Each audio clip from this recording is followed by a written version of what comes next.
Assalamualaikum warahmatullahi wabarakatuh. Kali ini saya akan menjelaskan problem capture 11 nomor 11.64. Distilasi benzen toluen menggunakan metode entalpi konsentrasi. Sebuah umpan liquid sebesar 100 kmol per jam terdiri dari benzen dan toluen. Pada titik didih mengandung 55% mol benzen dan 45% mol toluen. Didistilasi pada tekanan 101,32 kPa. Untuk menghasilkan distilat dengan fraksi distilat sebesar 0,98 dan fraksi bottom sebesar 0,04. Menggunakan reflux ratio sebesar 1,3 dengan waktu minimum dan metode entalpi konsentrasi, tentukan A. Tray theoretical yang diperlukan. Yang kedua, beban panas pada kondenser dan boiler dan reboiler. Yang ketiga, minimum trace pada total reflux. Selanjutnya mulai mengerjakan. Pertama-tama kita tulis diketahuinya. Dari soal kita udah punya data umpan sebesar 100 kmol per jam. Kemudian data tekanan 101,32 kPa, data fraksi distilat sebesar 0,98, fraksi bottom 0,04, fraksi umpan 0,55, dan reflux sebesar 1,3. Kemudian kita gambar yang masuk yaitu fraksi umpan dan umpan.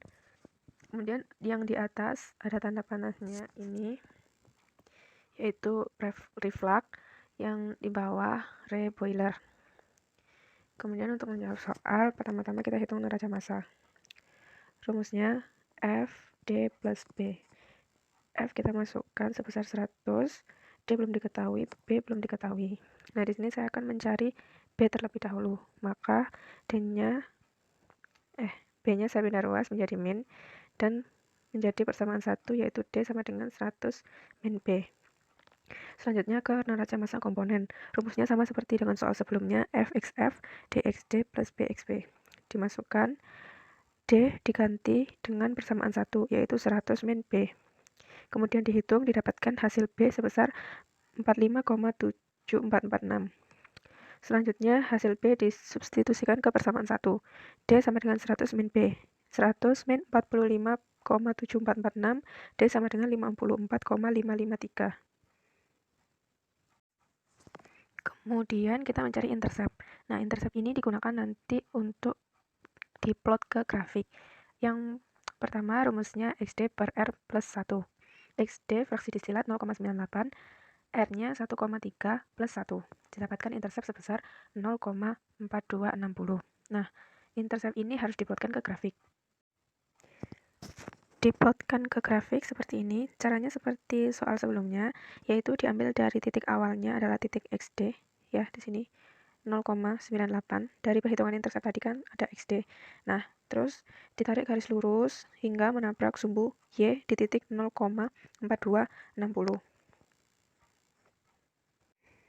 Setelah didapatkan garis intercept, maka diambil dari titik perpotongan dari key line untuk mencari Y aksen dan X aksen. Ditarik ke bawah, nemu X aksen sebesar 0,55, ditarik ke kiri menabrak sumbu Y, yaitu Y aksen sebesar 0,73. Digunakan untuk menghitung RM. Setelah mempunyai nilai Y aksen dan X aksen, maka kita bisa menghitung RM. Dengan rumus XD fraksi distilat min Y aksen per Y aksen min X aksen. Didapatkan 0,98 min 0,73 per 0,73 min 0,55. Maka RM didapatkan hasil 1,38. Kemudian menghitung R, di mana R tadi rumusnya 1,3 dikali RM. 1,3 dikali memasukkan nilai RM, yaitu 1,38, didapatkan nilai R 1,798. Setelah didapatkan hasil R, maka sebelumnya kita tadi kan sudah mendapatkan nilai distilat. Kemudian juga sudah mendapatkan nilai bottom. Namun kita belum mendapatkan nilai berapa besar si liquidnya. Nah, setelah mendapatkan R-nya, maka kita bisa menghitung berapa besar liquid yang dihasilkan dengan rumus L per D sama dengan R. L sama dengan R dikali D. Setelah dihitung didapatkan nilai liquid sebesar 97,5510 kmol per jam. Setelah nilai reflux sudah didapatkan, nilai liquid sudah didapatkan, nilai distilat juga sudah didapatkan, namun kita belum mendapatkan nilai vapornya. Berapa sih vapor yang terkandung di proses distilasi ini? Maka kita menghitung vapornya dengan rumus L ditambah D.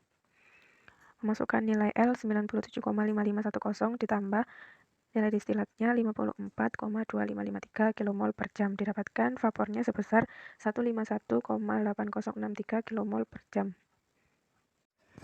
Selanjutnya mencari panas laten dari bottom. Ini ditinjau berdasarkan tabel 11.61. Diketahui bahwa suhu toluen saat Xa sama dengan 0 adalah 80,1 derajat Celcius dan saat Xa sama dengan 1 adalah 110,6 derajat Celcius.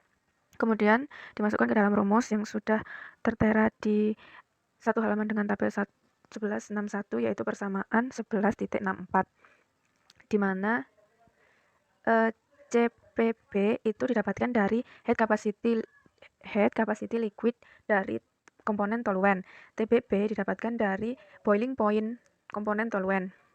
TO yaitu suhu awal toluen pada saat Xa sama dengan 0. Lambda BB didapatkan dari latent heat vapor komponen toluen. CPYB didapatkan dari head capacity vapor komponen toluen. TBB boiling point toluen. Setelah dihitung didapatkan hasil sebesar 34.224 kJ per kilogram mol. Selanjutnya mencari panas pada temperatur jenuh. Nah, ini patokannya adalah gambar grafik, yaitu gambar 11.11. Diketahui di gambar saturated temperatur atau temperatur jenuh untuk XD fraksi distilat yaitu sebesar 0,98. Fraksi distilatnya 0,98, sedangkan temperatur jenuhnya adalah 81,2 derajat Celcius. Berdasarkan persamaan 11.62 diketahui yaitu ini rumusnya. Ya itu didapat dari fraksi distilat. Lambda A didapat dari latent heat vapor komponen benzen, tabel 11.61. CPYA didapat dari head capacity vapor komponen benzen. Suhu T ini dapat dari suhu temperatur jenuhnya, sedangkan TO adalah suhu pada saat suhu awal. Kemudian YA sama dengan fraksi distilat. Lambda P didapatkan dari hasil perhitungan sebelumnya. Ini yang di atasnya hasil perhitungan sebelumnya, lambda P. Kemudian T yaitu sama seperti sebelumnya, saturated temperatur atau temperatur jenuh, min temperatur awal 80,1. Setelah dihitung didapatkan hasil panas pada temperatur jenuh yaitu 30.991,89 kJ per kilogram mol. Langkah selanjutnya yaitu menghitung entalpi distilat. Nah, cara menghitung entalpi distilat digunakan persamaan 11.65. Persamaannya yaitu H. Ini kan di persamaan 1165 kan cuma H, berhubung saya mau ngitungnya entalpi distilat, maka saya kasih simbol D. Jadi HD sama dengan XD, yaitu fraksi distilat. CPA yaitu head capacity liquid pada benzen. Kemudian suhunya suhu jenuh dikurangi suhu awal, jadi 81,2 min 80,1 ditambah 1 min fraksi distilat dikali CPB yaitu head capacity liquid pada komponen toluen, kemudian dikali sama suhu jenuh min suhu awal. Setelah dihitung didapatkan hasil sebesar 152,6648 kJ per kilogram mol. Selanjutnya, menghitung panas yang dibutuhkan oleh kondensor. Q kan simbol kalor. Nah, berhubung saya mau ngitungnya panas kondensor, maka saya tambah simbol C biar tidak bingung. Rumusnya meninjau dari rumus persamaan nomor 1110. V dikali H min L dikali entalpi distilat min distilat dikali entalpi distilat. V itu vapor ya, yang sudah dihitung di atas tadi. Ini V sudah dihitung. Kemudian H yaitu panas pada temperatur jenuh. Ini 30.991. Kemudian L sudah dihitung di atas. Ini 97,5510. Kemudian dikali entalpi distilat yang sudah dihitung barusan. Kemudian D distilat sudah dihitung di awal, di bagian awal, sebesar 54,2553 dikali entalpi distilat 152,6648. Didapatkan hasil yaitu 4.681.588,52 kJ per jam. Selanjutnya, berdasarkan gambar 11.11, suhu feed masuk untuk fraksi feed 0,55, suhunya sebesar 91 derajat Celcius. Berdasarkan gambar 11.61, yaitu entalpi campuran untuk fraksi bottom XW di buku menggunakan simbol W, tapi saya menggunakan simbol B untuk fraksi bottom. Jadi XW sama dengan XB sebesar 0,04. Nilai fraksi bottomnya yaitu 4.500 kJ per kilomol. Nah, untuk menghitung entalpi feed itu rumusnya sama dengan untuk menghitung entalpi distilat, yaitu menggunakan persamaan 1165. Cuma saya mengubah simbol, berhubung ini feed maka saya beri simbol F. XF didapat dari fraksi feed, CPA itu didapat dari head capacity liquid komponen benzen, suhunya suhu saturated dikurangi suhu awal ditambah 1 min fraksi feed dikali CPB, yaitu head capacity liquid untuk komponen toluen, suhunya sama suhu jenuh dikurangi suhu awal, didapatkan nilai entalpi feed sebesar 1650,0965 kJ per kilogram mol. Kemudian, menghitung panas yang dibutuhkan oleh reflux menggunakan persamaan 11,6,17 dengan keterangan seperti tadi, W sama dengan B. Karena di buku Genkoplis, bottom disimbolkan dengan W, sedangkan saya menyimbolkan bottom dengan B agar lebih mudah.